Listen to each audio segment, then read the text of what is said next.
स्वागत है। आज मैं तुम्हें उससे अब कोई नाता नहीं सुनाने जा रही हूँ। आराम से बैठ जाओ और इस कहानी में खो जाओ। ट्रेन जर्मनी के देहात से सरपट भाग रही है। पवन चक्कियाँ, हरे भरे खेत, एक धूसर आसमान, सब कुछ धुंधला सा है, ठीक मेरे मन की तरह। मैं खिड़की के शीशे में अपनी परछाई देखती हूँ। क्लारा 34 साल की, जो भाग रही है। पेरिस मुझसे 6 घंटे पीछे छूट चुका है। एड्रियन भी, और खास तौर पर उसकी खामोशी। बर्लिन में यह नौकरी बस एक बहाना था, बाहर निकलने का एक बेहतरीन रास्ता। 1 हफ्ते से भी कम समय में मैंने सब छोड़ दिया। अपार्टमेंट, नौकरी, पुरानी आदतें, सब कुछ जो मुझे उसकी याद दिलाता था। मेरा फोन एयरप्लेन मोड पर है। मैं उसे ऑन करने की इच्छा से खुद को रोकती हूँ, बस एक बार देखने के लिए। यह देखने के लिए कि क्या कोई मैसेज है, कोई इशारा, कुछ भी, या फिर कुछ नहीं। यह कुछ नहीं ही मुझे सबसे ज्यादा अंदर तक मार रहा है। मैंने सबको बताया कि यह तरक्की है, एक सुनहरा मौका। किसी को नहीं पता कि मैं एक ऐसे भूत से भाग रही हूँ, एक ऐसा एक्स जो कभी मेरा था ही नहीं। इस खामोशी को मैं बर्लिन के ठोस इरादों से भर दूंगी। यही मेरा प्लान है, इसे काम करना ही होगा। अपार्टमेंट खाली है, सफेद दीवारें, हल्की रंगत वाला फर्श और ताजे पेंट की खुशबू। मैं अपना सूटकेस ड्राइंग रूम के बीच में रखती हूँ। खालीपन की गूंज मुझे जवाब देती है, यही है मेरी नई जिंदगी। एक कोरा कागज, डरावना। आखिरकार मैं अपना फोन ऑन करती हूँ। वाईफाई कनेक्ट होता है। नोटिफिकेशन धड़ाधड़ गिरने लगते हैं। सहेलियों के मैसेज, ऑफिस से ईमेल, और कुछ नहीं। मैं उसकी चैट तक स्क्रॉल करती हूँ। देखा गया। पिछले 3 दिनों से बस यही मिला है। 3 दिन हो गए जब मैंने उसे अपने जाने के बारे में बताया था। मैं जानती थी कि वह मुझे रोकेगा नहीं। मैं तो यह भी नहीं जानती कि हमारा रिश्ता क्या था। लेकिन यह खामोशी एक जवाब है, सबसे बुरा जवाब। मैं एक ऐप से कुछ खाने का ऑर्डर करती हूँ, कुछ भी, बस एक सामान्य काम करने के लिए। मेरा पेट सिकुड़ गया है। मैं कुछ भी निगल नहीं पाऊंगी। मुझे पहले से ही पता है। उसका नाम स्क्रीन पर देखते ही मेरी भूख भी गायब हो गई। स्क्रीन ऑन हुई। सोफिया का वीडियो कॉल था। मैंने कॉल उठाया और जबरदस्ती मुस्कुराई। तो बर्लिन कैसा है? कमाल का है ना? उसकी आवाज में वो उत्साह था जो मुझ में नहीं था। यह बड़ा है और खाली। यह तो बस शुरुआत है। तुम्हें बहुत पसंद आएगा। कितनी रचनात्मक जगह है यह। मैं समझ रही थी कि वो कोशिश कर रही है। वो मेरे लिए इसमें विश्वास करना चाहती थी। कोई खबर मिली। सवाल सीधा था, टाला नहीं जा सकता था। किसकी? मैंने मासूम बनने का नाटक किया, पर उसके सामने मेरी यह चाल कभी नहीं चलती। उस दूसरे की, जिसका नाम भी नहीं लेना चाहिए। नहीं, कुछ नहीं, बिल्कुल चुप। क्लारा, शायद यह अच्छी बात है। एक नई और सच्ची शुरुआत। वो सही कह रही है। मैं यही तो ढूंढने आई थी। तो फिर इतना दर्द क्यों हो रहा है? हाँ, यह अच्छी बात है। मैं झूठ बोल रही थी और वो जानती थी। दफ्तर बहुत बड़ा था। एक खुला खुला डिजाइन वाला ऑफिस, किसी जर्मन स्टार्टअप की तरह। शीशे, धातु और हरे भरे पौधे हर तरफ। मेरे नए बॉस थॉमस मुझे पूरे दफ्तर का चक्कर लगवा रहे थे। वह मिलनसार और काम के पक्के थे। उन्होंने मुझे सबसे मिलवाया। मैं हाथ मिलाती, मुस्कुराती, नाम याद रखने की कोशिश करती, पर उनमें से आधे तो तुरंत भूल जाती। मुझे ऐसा लग रहा था जैसे मैं किसी खराब फिल्म की हीरोइन हूँ। मैं एक महत्वाकांक्षी नई कर्मचारी का किरदार निभा रही थी, वो पेरिस वाली लड़की जो बर्लिन जीतने आई है। सच कहूँ तो मैं बस अपनी स्क्रीन के पीछे छिपना चाहती थी, अपने दिमाग को अंकों और रणनीतियों से भरना चाहती थी ताकि कुछ और सोचना ही न पड़े। मुझे मेरी सीट दिखाई गई। स्प्री नदी का नजारा था, बहुत सुंदर। मैं बैठ गई। कंप्यूटर नया था, सब कुछ सेट करना था, एक नया पेशेवर जीवन बनाना था। यह एक भटकाव है, बस यही तो मैं चाहती हूँ, एक अच्छी खासी भटकाव। कॉफी मशीन खराब थी, हमेशा की तरह। मैं बिल्डिंग के नीचे छोटे से कैफे में एस्प्रेसो लेने बाहर निकली। हवा बहुत ठंडी, चुभने वाली थी। मैंने जर्मन में ऑर्डर किया। बारमेड ने मुस्कुराते हुए अंग्रेजी में जवाब दिया। पकड़ी गई। मैं अपना कॉफी का इंतजार कर रही थी, फोन में सिर झुकाए। मैं जरूरी ईमेल पढ़ने का नाटक कर रही थी। असल में मैं अभी भी वही खाली चैट देखे जा रही थी। यहाँ की कॉफी हमेशा बेहतर होती है। एक गर्मजोशी भरी आवाज, हल्के से लहजे के साथ। मैंने सिर उठाया। एक आदमी मुझे देखकर मुस्कुरा रहा था। लंबा, सांवला, उसकी आंखें हंसी से चमक रही थी। माटेओ, हम एक ही फ्लोर पर काम करते हैं। मैं डिजाइन टीम में हूँ। क्लारा, मैं अभी अभी आई हूँ। हाँ, जानता हूँ। वो फ्रेंच लड़की। बर्लिन में तुम्हारा स्वागत है। वह सीधा सादा था, स्पष्टवादी। यह मेरे लिए एक बदलाव था। उसकी मुस्कान सच्ची थी। कोई छिपा मतलब नहीं, कोई खेल नहीं। मैंने अपनी कॉफी ली, सिर हिलाकर उसे धन्यवाद दिया। मैं जल्दी से ऊपर चली गई। बहुत जल्दी था, बहुत सीधा सादा, बहुत सामान्य। मैं मीटिंग में थी जब मेरा फोन वाइब्रेट हुआ। इंस्टाग्राम का नोटिफिकेशन था। इनेस ने हमारे व्हाट्सएप ग्रुप में एक स्क्रीनशॉट भेजा था। यह एक स्टोरी थी। पेरिस में मेरी फेयरवेल पार्टी की एक फोटो। मैं थोड़ी ज्यादा खुश, थोड़ी ज्यादा नशे में लग रही थी। उसके नीचे लिखा था, कुछ लोग अपनी समस्याओं से भागते हैं, कुछ उन्हें बनाते हैं। बर्लिन में अच्छा समय बीते। जहरीली। अकाउंट प्राइवेट था, पर मैं यूजरनेम पहचान गई। एड्रियन की एक सहकर्मी, उसकी दोस्तों में से एक। मेरा खून जम गया। यह शुरू हो गया था। इनेस ने सिर्फ एक कमेंट जोड़ा था, बदमाश एक दूसरे को बचाते हैं। उसे ब्लॉक कर दे, कहना आसान है। अफवाह फैल चुकी थी। भागने वाली, अस्थिर, जहरीली। तो यह थी मेरी नई पहचान। मैं मीटिंग रूम से बाहर निकली। मुझे हवा की जरूरत थी। मुझे सांस लेना मुश्किल हो रहा था। वह मुझसे बात नहीं करता, पर दूसरों को अपने लिए बोलने देता है। यह और भी बुरा है। मुझे भूख नहीं थी, पर मैं दफ्तर में अकेली नहीं रहना चाहती थी। मैं नीचे गई और पानी के किनारे एक बेंच पर बैठकर ब्रेज़ेल खाने लगी। हवा बर्फीली थी। वो मेरे चेहरे पर थप्पड़ मार रही थी। मुझे अच्छा लग रहा था। इससे मुझे याद आया कि मैं जिंदा हूँ। यह दोपहर के खाने के लिए बहुत संतुलित आहार नहीं है। माटेओ की आवाज। फिर वही।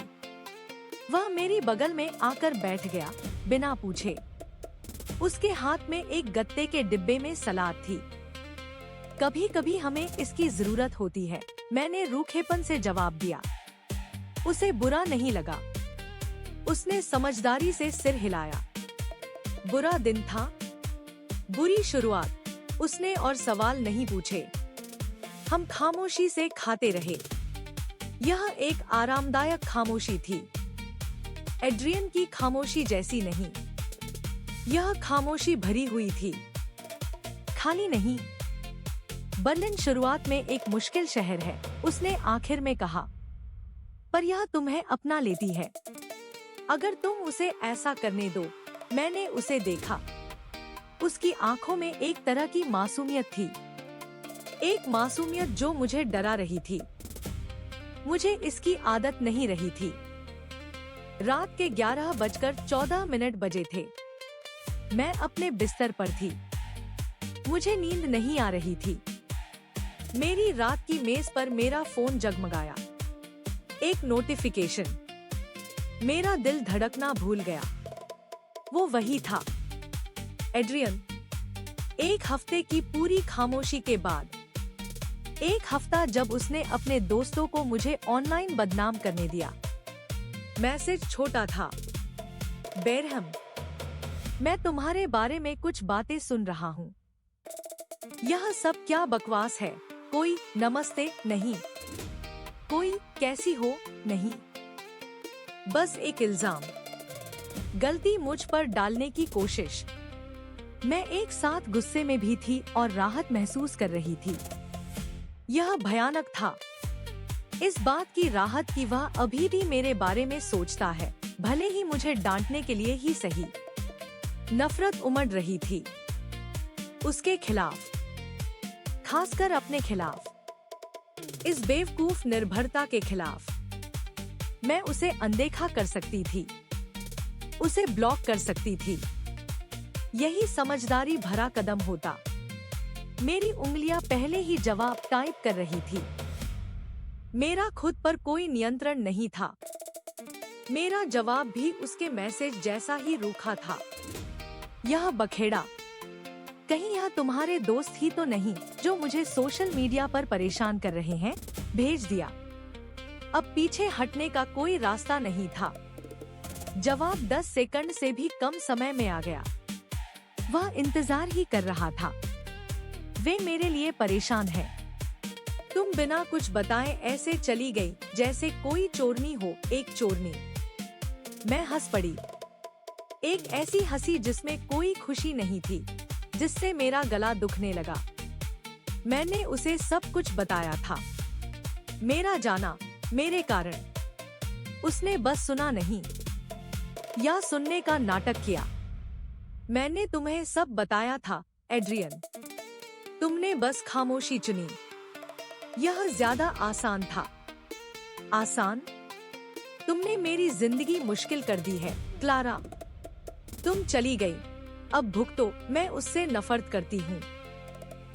नफरत करती हूँ कि वह मुझे दोषी महसूस कराता है, हर बात को अपने फायदे में मोड़ देता है। मुझे अपने पेट में यह गांठ पसंद नहीं, यह गुस्सा और खिंचाव का मिलाजुला एहसास। मैं जानती हूँ इसका अंत कैसे होगा। हम एक दूसरे को गालियाँ देंगे और फिर तनाव बढ़ेगा। यह हमारा खेल है, एक जहरीला खेल, और मैं फिर से इसमें फंसती जा रही हूँ। आज शाम एक ड्रिंक पर चलें? पूरी टीम जा रही है। माटेओ मेरे डेस्क के सामने खड़ा था। उसका बैग कंधे पर था। वह जाने को तैयार था। मेरी पहली प्रतिक्रिया ना कहने की थी, घर जाकर छिप जाने की, एड्रियन के अगले मैसेज का इंतजार करने की।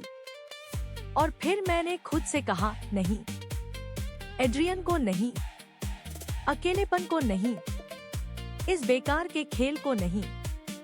हाँ, जरूर बार में बहुत शोर था, भीड़ भी, धीमी रोशनी, इलेक्ट्रो संगीत, हर कोई जर्मन या अंग्रेजी में बात कर रहा था। मैं खुद को और भी पराया महसूस कर रही थी। मैंने एक जिन टॉनिक ली और उसे बहुत जल्दी पी गई। माटेओ मेरे बगल में ही रहा। उसने मुझे कुछ लोगों से मिलवाया। वह मुझे चुटकुले सुनाता रहा। वह बहुत ख्याल रखने वाला था। जरूरत से ज्यादा। तुम्हें नाटक करने की जरूरत नहीं है, उसने एक पल कहा। किस चीज का नाटक? कि तुम ठीक हो। उसकी यह समझदारी मुझे निहत्था कर गई। मैंने उसे देखा, बिना यह जाने कि क्या जवाब दूं। वह मुझे जज नहीं कर रहा था, बस देख रहा था। यह और भी बुरा था। मुझे रोने का मन करने लगा। जिन का असर होने लगा था। मैं खुद को हल्का महसूस कर रही थी, या शायद ज्यादा बेपरवाह। मैंने अपना फोन निकाला। एड्रियन का एक नया मैसेज था। मुझे तुम्हारी याद आ रही है, बस 3 शब्द और कुछ नहीं। गालियों के बाद प्यार भरी बातें, यह उसकी खासियत थी। मैं जानती थी यह एक जाल है, एक चाल। वह मुझे अपने काबू में रखना चाहता था, भले ही हम 800 किलोमीटर दूर हों।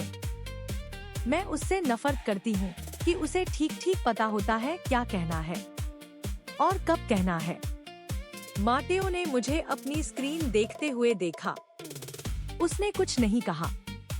उसने बस मुझे एक गिलास पानी पकड़ा दिया। तुम्हें घर चले जाना चाहिए, क्लारा। तुम थकी हुई हो, वह सही कह रहा था। पर मैं अकेली नहीं रहना चाहती थी। आज रात तो बिल्कुल नहीं। मैंने अपना गिलास एक सांस में खत्म कर दिया। एड्रियन के लिए नफरत किसी और चीज में बदल गई। खुद को तबाह करने की जरूरत में, कुछ महसूस करने की जरूरत में, कुछ भी। मैं माटेओ की तरफ मुड़ी। मेरी नजरें बदल गई थी। अब वे उदास नहीं थी, वे सख्त थी। आज रात मेरे साथ रुक जाओ। उसने मुझे घर छोड़ा। वह ऊपर नहीं आया। वह मेरे दरवाजे के सामने रुका। उसने मुझे अनंत उदासी से देखा। तुम मुझे नहीं चाहती, क्लारा, और तुम अभी अपने होश में नहीं हो। उसने मुझे शुभ रात्रि कहा और चला गया। मैं सीढ़ियों पर ही खड़ी रही, अपमानित महसूस कर रही थी और आभारी भी। वह एक अच्छा इंसान है, इस वक्त मेरे लिए जरूरत से ज्यादा अच्छा। मैं अपने खाली अपार्टमेंट में घुस गई। अकेलेपन ने सीधे मेरे चेहरे पर वार किया। मैंने अपना फोन उठाया, एड्रियन के साथ बातचीत खोली। मुझे भी तुम्हारी याद आ रही है, मैंने वाक्य लिखा, उसे देखा और मिटा दिया। मैं उसे यह नहीं दूंगी, आज रात तो बिल्कुल नहीं। यह एक छोटी सी जीत थी, बहुत छोटी। मैंने तेज संगीत चलाया। मैं अपने लिविंग रूम में अकेली नाचने लगी।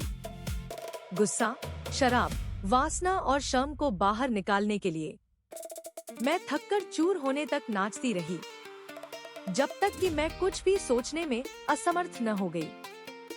मुझे भयानक हैंगओवर था। मैं धूप का चश्मा लगाकर ऑफिस पहुंची।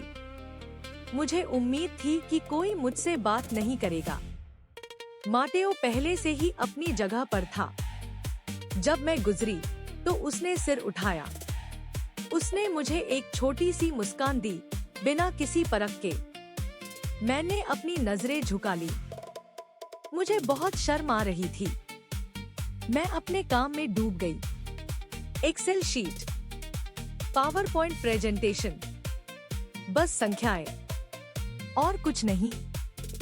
दोपहर में मेरे डेस्क पर सलाद का एक डिब्बा रखा था और एक पोस्ट-इट था लेना, कोई दस्तखत नहीं, जरूरत भी नहीं थी। यह छोटा सा इशारा मुझे बड़े बड़े भाषणों से ज्यादा छू गया। एड्रियन के मुझे तुम्हारी याद आ रही है से भी ज्यादा। यह ठोस था, यह असली था।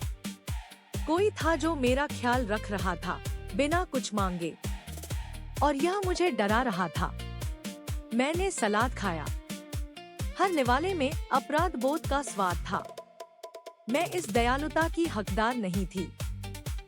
मैंने दोनों को नजरअंदाज करने का फैसला किया, एड्रियन और माटेओ को। एड्रियन की खामोशी से मैंने खामोशी से ही लड़ा। मैंने अब जवाब देना बंद कर दिया। मैं उसके मैसेज भी नहीं देखती थी। माटेओ की दयालुता से मैं बचती थी। मैं अलग अलग समय पर ब्रेक लेती थी, कॉफी मशीन से दूर भागती थी, देर रात घर लौटती थी। मैं बर्लिन में डूब गई, अकेली। मैं क्रेसबर्ग में घंटों चलती थी, मिटे में कला दीर्घाएं देखती थी, नहर के किनारे दौड़ती थी। मैं अपने दिनों को इस तरह भर लेती थी कि खालीपन के लिए कोई जगह न बचे, सोचने के लिए भी नहीं। यह एक पलायन था, मैं जानती थी। मैं अपने पेरिस के अतीत से भाग रही थी, एक अच्छे इंसान के साथ संभावित भविष्य से भाग रही थी। मैं खुद से ही भाग रही थी। मैं इंस्टाग्राम पर तस्वीरें पोस्ट करती थी, शहर की तस्वीरें, मेरी मुस्कुराती हुई तस्वीरें, एक बेहतरीन जिंदगी दिखाने के लिए, ताकि एड्रियन देखे कि मैं ठीक हूँ, ताकि लड़कियों को चिंता न हो, और खुद को यकीन दिलाने के लिए भी। यह एक हफ्ते तक चला। एक हफ्ता सब कुछ मेरे काबू में था, और फिर एक शाम मैं टूट गई। मैं अपने अपार्टमेंट में अकेली थी। स्पॉटिफाई की प्लेलिस्ट बहुत उदास थी, और खामोशी इतनी गहरी कि दम घुटने लगे। मैंने उसकी चैट खोली, एड्रियन की। दर्जनों अनरीड मैसेज थे, गालियां, प्यार के इजहार, हमारी पुरानी तस्वीरें, और हल्की फुल्की धमकियां। यह पूरा बवंडर था, उसका बवंडर, जिसमें वह मुझे हमेशा घसीट लेता था, और मेरा एक हिस्सा इसमें फंसा हुआ था। इस ड्रामा का, इस तीव्रता का आदी हो चुका था। माटेओ मुझे कभी ऐसा कुछ नहीं भेजेगा।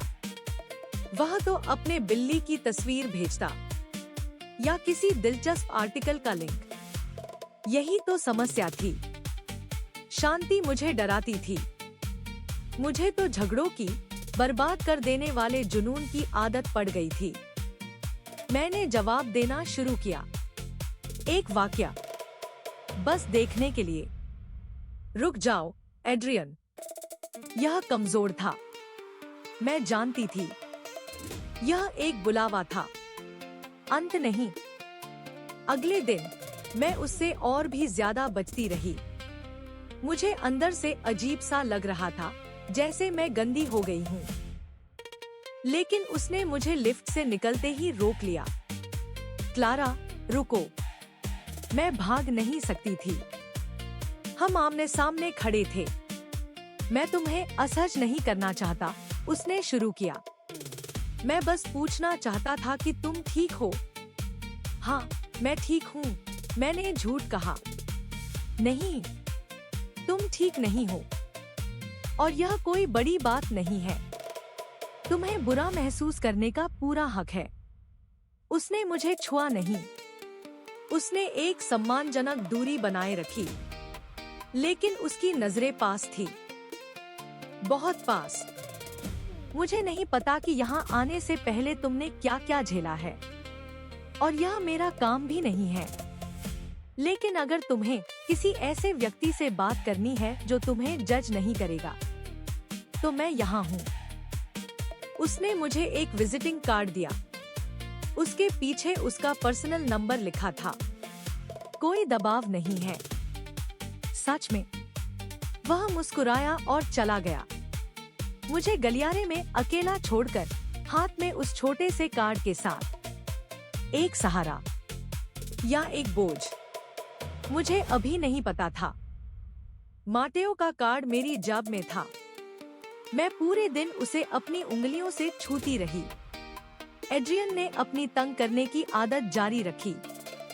वह कभी मैं तुमसे प्यार करता हूँ कहता, तो कभी मैं तुमसे नफरत करता हूँ। आज शाम मुझे पता था कि मुझे एक फैसला लेना है। इस गंदे खेल को जारी रखना है या कुछ और आजमाना है। सामान्य जिंदगी। मैंने इनेस को फोन किया। यह बहुत आसान है, क्लारा। एक तुम्हें दूर से ही बर्बाद कर रहा है, दूसरा तुम्हें सलाद दे रहा है। कौन है कमीना? उसकी सीधी बात मेरे लिए एक थप्पड़ की तरह थी। वह सही कह रही थी। बाहर से देखने पर यह कितना आसान लगता है, लेकिन यह मुश्किल है।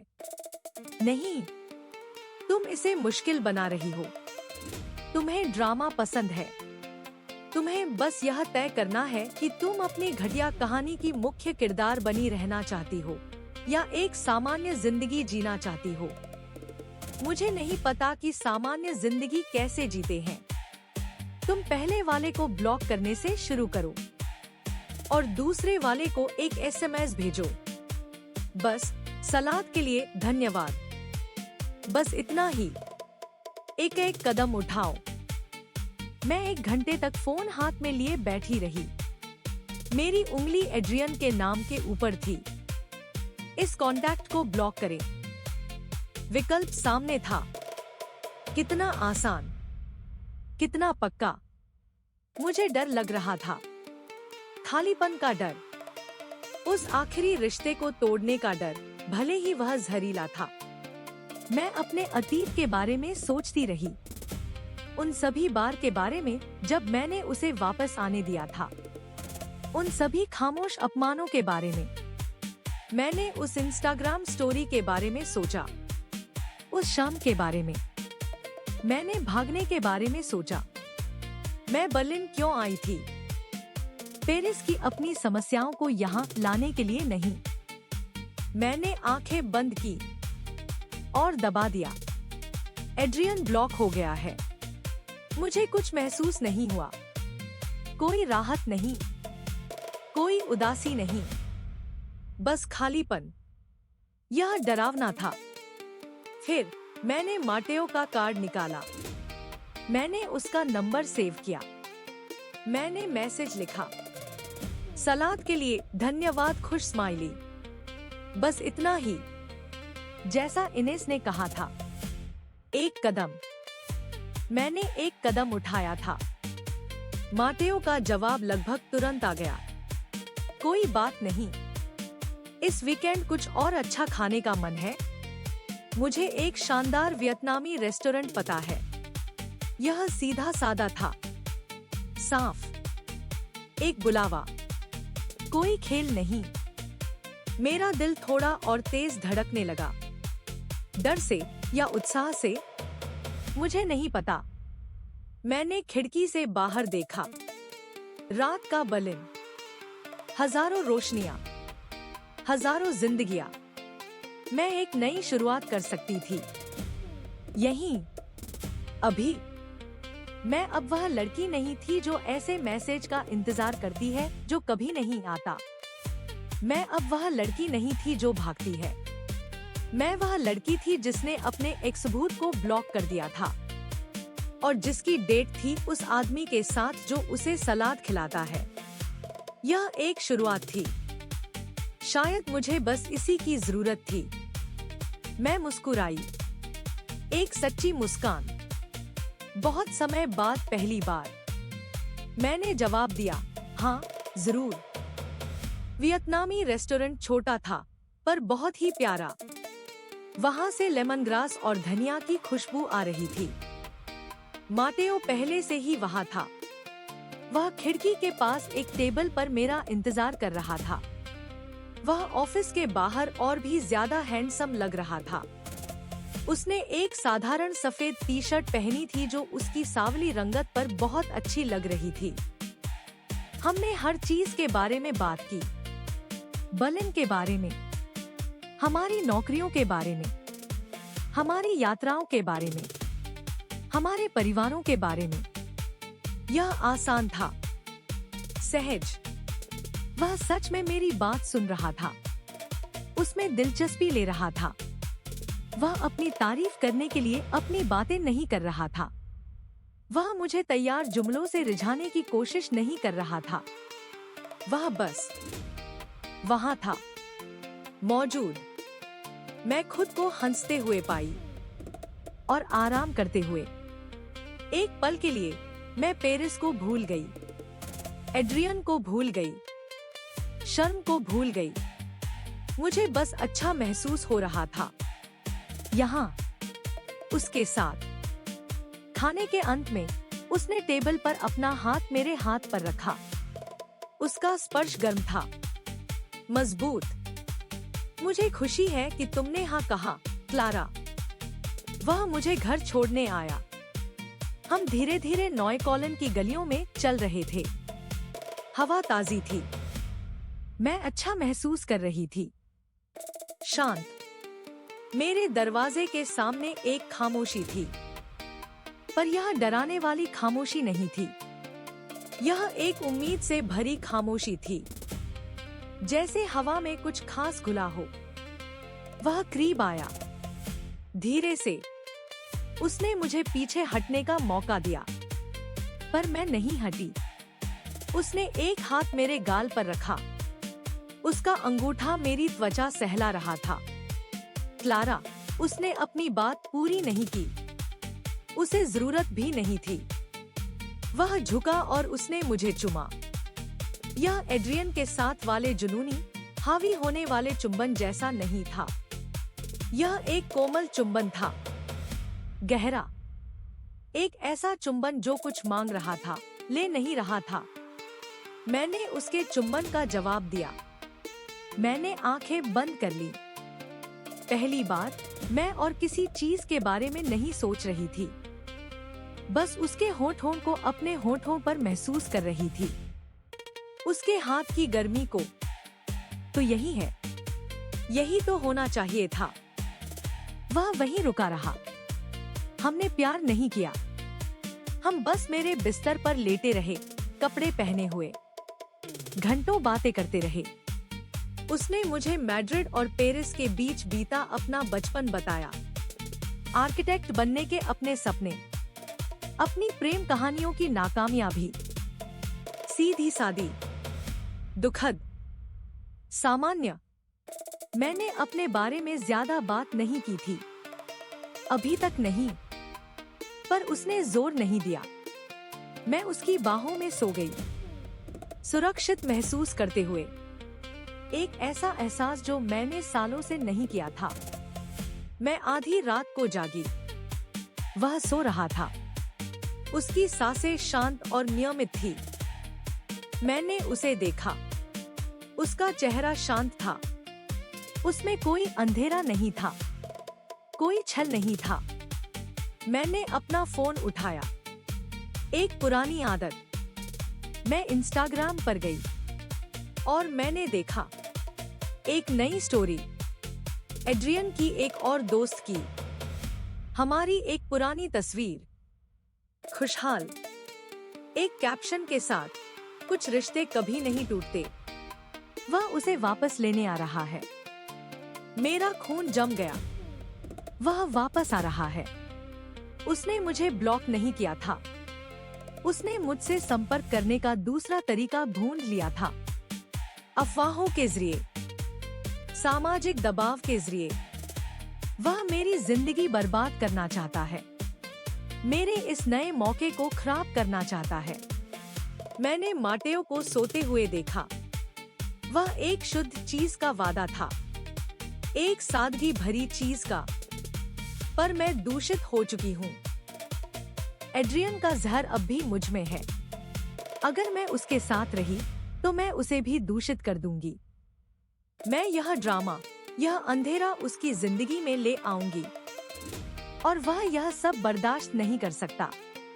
मैं बिना आवाज किए उठ गई। मैं लिविंग रूम में गई। मैंने अपना फोन उठाया। मैंने अपनी कॉन्टैक्ट लिस्ट खोली। मैं उसे जीतने नहीं दे सकती। मैं उसे मुझे एक बार फिर बर्बाद करने नहीं दे सकती। केवल एक ही रास्ता था, एक साफ सुथरा अलगाव। उससे नहीं, उस अतीत से, अपने उस रूप से। मुझे पता था कि मुझे क्या करना है। यह सबसे मुश्किल काम था जो मैंने कभी किया था। जब माटेओ जागा, मैं तैयार हो चुकी थी। मैंने कॉफी बना ली थी। वह मुस्कुराया, एक नींद में डूबी, भरोसेमंद मुस्कान। मेरा दिल टूट गया। मुझे तुम्हें कुछ बताना है, मैंने शुरू किया। मेरी आवाज बेजान थी। मैंने उसे सब कुछ समझाया। एड्रियन, उत्पीड़न, जहर, बर्लिन भाग आना। मैंने उससे कुछ नहीं छिपाया। यह उसका हक था। सच। उसने बिना टोके मेरी बात सुनी। धीरे धीरे उसका चेहरा बदलता गया। मैं तैयार नहीं हूँ, माटेओ। मैं वह इंसान नहीं हूँ जो तुम समझते हो। मैं अभी एक अधूरी इमारत हूँ और मैं अपने शैतानों को तुम्हारी जिंदगी में नहीं लाना चाहती। मैं तुम्हारी मदद कर सकता हूँ, क्लारा। नहीं, यह मुझे अकेले करना है। मैंने उसे उसकी जैकेट बढ़ाई। मुझे अफसोस है।